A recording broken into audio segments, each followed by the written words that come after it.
Bonjour, aujourd'hui nous allons parler des signaux lumineux et des signaux sonores. La lumière est composée de matière, des particules appelées photons, mais aussi de matière immatérielle, des ondes électromagnétiques.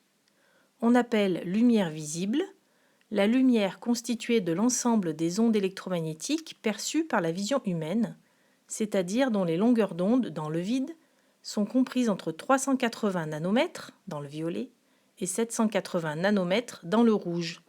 C'est le domaine du visible. Il existe différentes sources de lumière.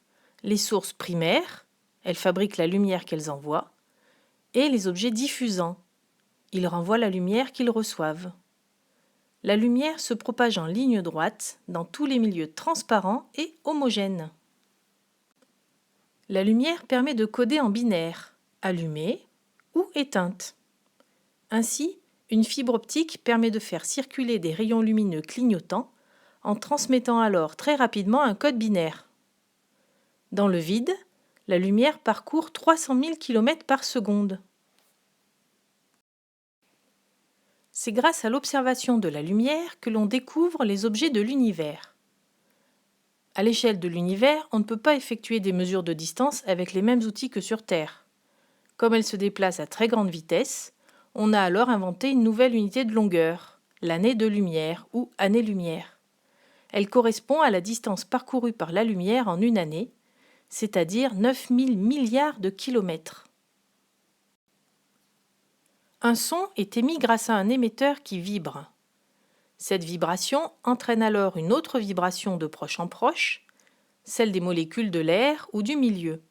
Le son a donc besoin de matière pour se propager. Ces molécules vont à leur tour faire vibrer le récepteur. Dans le cas du tympan, cette vibration met alors en mouvement des osselets, puis du liquide et des cils dans la cochlée. Notre nerf auditif excité transmet l'information au cerveau, on entend un son.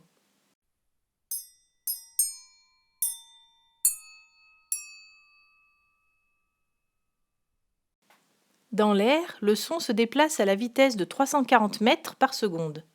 On peut caractériser un son par sa fréquence, son amplitude et son timbre.